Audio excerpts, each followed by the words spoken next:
Good morning, or good afternoon, or good evening, whatever time it might be where you're at. Welcome back. You may have noticed that the YouTube channel name for my videos is called Paradigms for Preparation. And thus far, I have spoken mostly about paradigms and prophecies that I believe apply to the times that we live in, and a little bit about what we might be experiencing in the future, in days to come. So how many days do we have left? And what should we be doing to prepare for those days? The first question has an uncertain answer, as it is likely different for most people. We don't all die on the same day. Well, maybe not. We'll see. Many of us know of one or more people who have died in the past year. Some apparently died of the COVID virus or complications from it, while others may have died of cancer, automobile accidents, gunshot wounds, suicide, or any one of hundreds of other causes. If things continue to get worse, as I suspect they might, perhaps an ever-increasing number of people might die during the next few years. How many years might that be? Or how many people might that be? In the United States, the generation of baby boomers, of whom I am one, obviously, is rapidly approaching its life expectancy. The largest year group of that generation was for those born in 1957. Virtually all of the baby boomer years saw over 3 million births in the United States. And 1957 saw, I believe, maybe even over 4 million births in the United States alone, not addressing other countries. Therefore, over the next decade or two, we may experience many more deaths than we have in the past, including the most recent year in which we are told that over 500,000 people in the United States died of COVID alone. There were smaller numbers of people who died of flu and other things, just based upon the way the media was reporting things, it looks like. There are also some significant prophecies that predict that there will be some significant numbers of people who die before the Messiah comes in his glory. Revelation chapter 8 describes a series of plagues that impact the trees and the grass and presumably crops, sea life, fresh water, and even the sun, moon, and stars. Certainly there would be some human deaths associated with some of these plagues. For example, if all the grass is killed, what will the cows eat? If the cows don't have anything to eat, they might die, and that's a lot of our meat supply and milk. A lot of the food that we eat is from animals that eat grass. Chapter 9 of Revelation describes an army of 200 million, which it is said will kill 1/3 of mankind.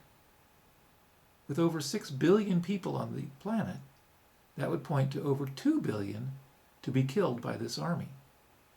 It's difficult to conceive of this many people dying by the use of conventional weapons alone.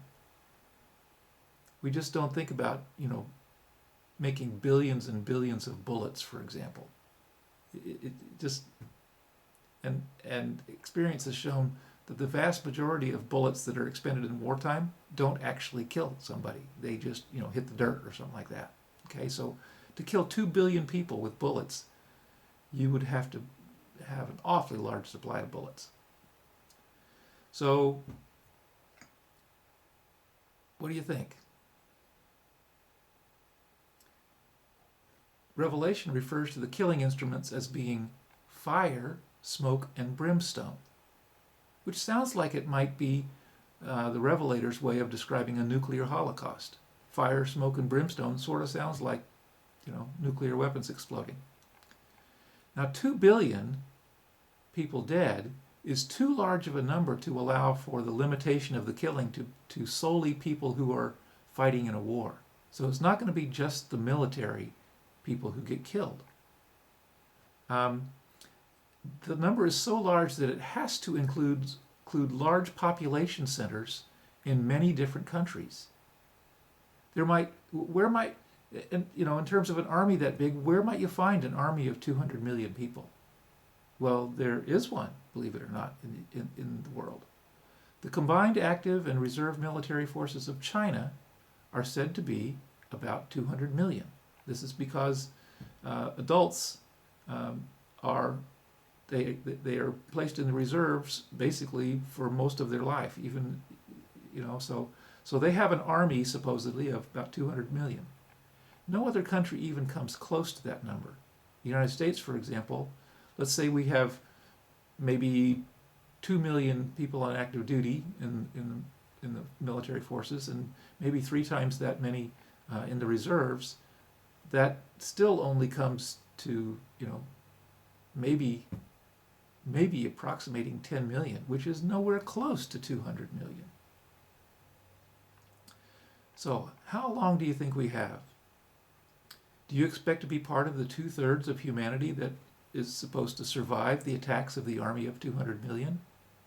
If China is indeed the source of this army, what country or countries do you think that they will attack? And for what reason or reasons? Will it be for economic or political control? Access to fossil fuels? Control of the South China Sea? Racial purity? Caucasians are not the only people with racial biases. There is ethnic bias within and between Asian cultures as well. We do not see it so much in the US because our racial focus tends to be on black and brown versus white. But during the time that I lived in the Orient, I spoke to people who told me that they have their own versions of ethnic superiority and which countries are made up of people who are better than others by virtue of their ethnicity. And they have a pecking order that is somewhat different than what you might expect. So your answers to these questions about who might China be willing to attack or anything like that might give you some insights into how you might prepare for the future. And this brings us to the second question. What should you be doing to prepare? There are several broad categories where you might be inclined to focus, and those might include physical, emotional, and spiritual preparation. If you intend to survive the attacks of the army of 200 million, you might consider moving to a location where you are unlikely to be in the target area of a nuclear strike. Just saying. The physical category includes things like finances, food and water, clothing, shelter, transportation, and possibly even power. In the event of one or more nuclear strikes in the US, what do you think will happen in the immediate term to our infrastructure, particularly in the area of the nuclear strike? The power, utility, and communication grids will be knocked out. Food, water, and fuel will be in short supply. Money will rapidly become useless in places with many survivors, and in all likelihood, food and water will become the medium of exchange. Travel will be limited to foot traffic and bicycles. Cooking food may be limited to wood and charcoal-fired stoves. In the recent Arctic blast that hit Texas, millions were left without power and water, and some homeowners reportedly received electric bills as high as $17,000 for monthly service that was inconsistent at best. So you can see how even a very generous savings account could be rapidly depleted. And if the financial centers of this country are wiped out, if Wall Street was blown up kind of like on 9/11, what would happen to the stock market? What would happen to your portfolio?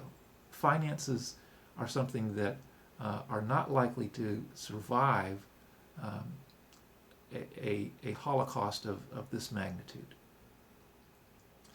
The emotional category is where many people are already experiencing problems due to isolation mandates.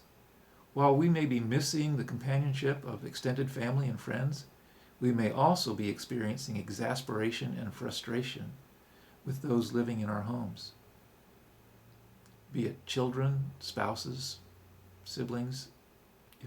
We're all experiencing some of these things. Well, most of us are, at least. How are we to prepare for the emotional trials associated with something much worse than COVID? I think the current situation can give us some practice as we move forward. If things really do get worse, we will need to build upon our emotional strengths and overcome the small weaknesses one at a time to prepare for what is to come. Communication with others is essential, and we must be compassionate with one another and generous in our expressions of love and support. While some may disagree, I believe that spiritual preparation is vital in this preparation, in the area of preparation. One essential key in this area is an understanding of the nature of God. Now, some of you may believe in God, while others may choose or believe otherwise. Some may insist that they believe in science. I'm a scientist. And that they believe in science rather than some mythical almighty force. If you do not believe in God, I encourage you to try the scientific method, that of experimentation, to see if maybe you might change your mind. Scripture tells us that God will reveal the truth to us if we study something out in our minds, decide what we think is probably true, and then ask Him with faith and sincerity if what we think is true really is true. We are told that if the thing in question really is true, and we have pondered and prayed as indicated, that He will answer our prayer with a, quote, burning in the bosom, unquote, and we will then know that the thing is true. But that if it is not true, then we would have no such feeling, and will continue to be unsure about the thing in question. So, start by thinking of all the reasons you believe as you do, whether you believe in God or whether you don't. And then sincerely ask God if your beliefs are true. Whether you get an answer or no answer, that is one piece of scientific evidence that you can use. Build upon it, one question at a time, to build upon your level of spiritual preparedness. I believe that God will give us the strength to endure the trials of our time and to grow by overcoming adversity, whether those trials are physical, emotional, or spiritual in nature. Thank you for listening today. Please let me know if you have questions about which you would like my opinion, or tell me that you think my opinion is the lamest thing you've ever heard. That's okay, but do let me know. I'm looking forward to hearing from you, because I don't get to hear from you on this video. It's just me talking, and I would love to have the conversation. So thanks again for listening today, and have a great day. We'll talk to you again soon. Bye.